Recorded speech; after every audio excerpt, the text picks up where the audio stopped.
Mhm.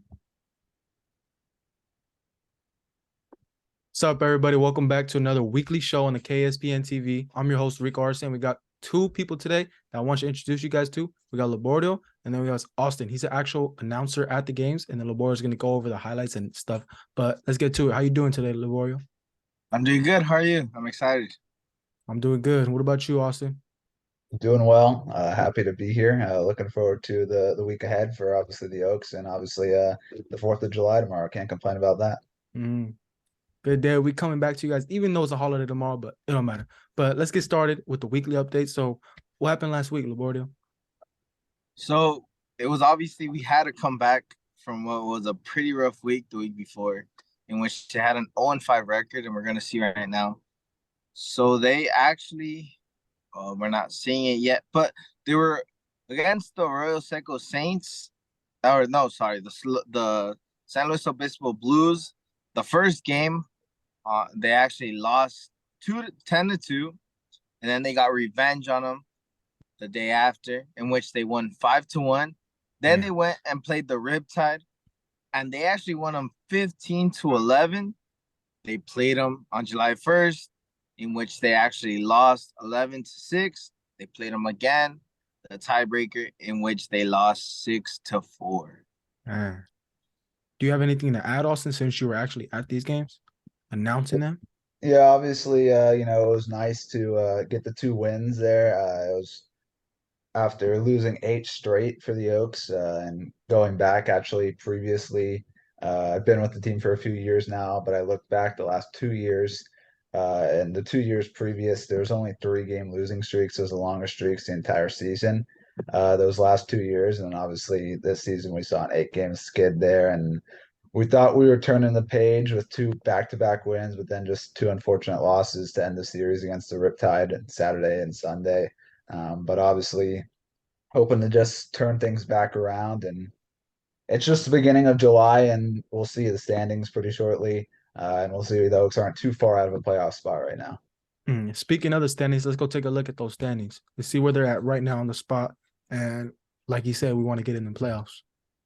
Yeah, so we're gonna about to see them right now, and we have the Santa Barbara Foresters, which they have a 10-4 record.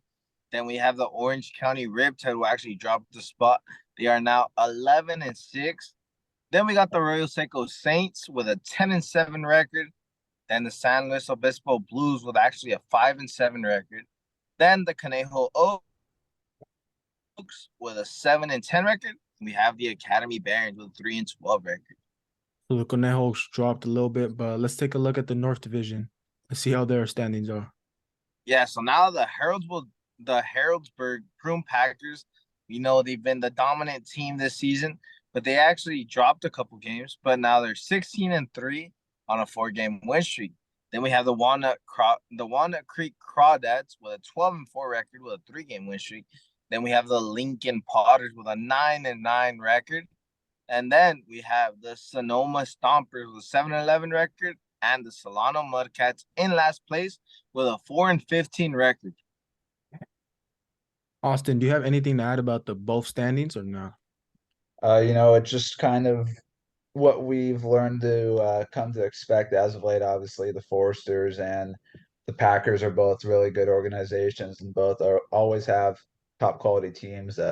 We'll see if the Foresters stick around this summer. They usually go out to Wichita, Kansas to compete, uh, and so then that opens up usually another playoff spot in the South for the CCL. So we'll see. I don't know what exactly the Foresters are doing this year. Obviously, like you mentioned, Laborio, the Twin Packers finally dropped some games. They were like 10-0 or 11-0 to start the season. We were following along, and obviously in Oaks country, we're not fans of the Twin Packers because of the last 2 years they've knocked us out of the playoffs, including last year when we unfortunately lost them in the championship game. But a lot of good teams, not only in both leagues, but especially in the South, as you've seen, the Oaks have quite a bit of tough competition to try and climb their way up the standings here in this last month.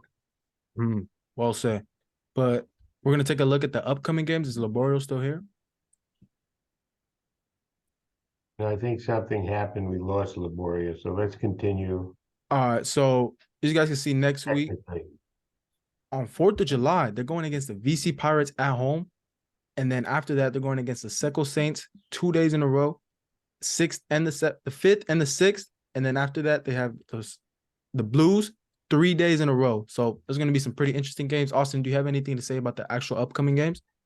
We were talking about it beforehand. This will be the first time that the Oaks will have a stretch of 6 games in a row. We usually have that off day on Thursday, but they added in that game tomorrow against the Ventura County Pirates, who are a non-league opponent. So I think that would be a good one for the Oaks. It's usually a team that the Oaks do pretty well against, and hopefully can be a good mental reset for the team. Hopefully make it a big win and try and light a fire underneath this team. I think that would be something that's really big. Getting a big dominant win. We saw 2 big wins this past week, but neither of them were true dominating wins.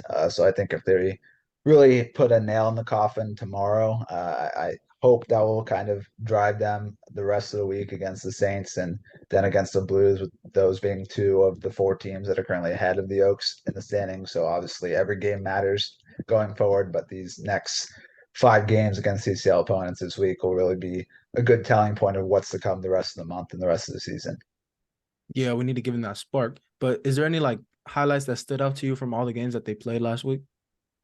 I think obviously, it's hard to pick a lot of highlights with the way that things have been going for the team, but obviously, you talk about Wednesday's win to get the first win after losing 8 straight down to San Luis Obispo. A big pitching performance from Cole Fisher really led the way in order for the offense to be able to have the game they did. But I was really more impressed with the game on Friday. Josh Mechanic, one of my broadcast partners, who hopefully will be joining you guys next week, he was on play-by-play for that game, and he asked me before the game, what do I think the offense needs to do in order to be successful. And I talked about the importance to be consistent throughout the game, which has been something that's been lacking for the offense. And we finally saw it. There was not a single inning where they didn't have some form of base runner on, whereas we'd seen multiple times previously. There was a lot of 1, 2, 3 innings for them, but we saw 15 runs put up, a lot of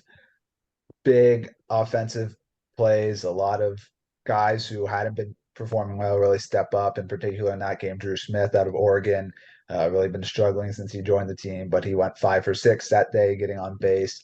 He walked twice, had a bases clearing triple. I think he had a 2-run or a 3-run double in there as well. But even the coaching staff did a great job. I'll tip my cap to Coach Solis in that game. We were trailing by 2. It was 10-11, and Coach Solis decided to throw in a pinch runner, even with 1 run out, and just throw a pinch runner there at first base. And it was Carson Falskin pinch running for Brendan Durfee, and Falskin scored, and that ended up being the game-winning run. Then the Oaks added some insurance runs after that, but just shows you how even focused Coach Solis is, even with the way things have been going. Not so great for the Oaks as of late. Yeah, we had him on last week, and he was like, "Oh, we need to get this going." And I feel like they are. Let's see how they're doing next week. But thank you guys for tuning in, and we'll see you next week.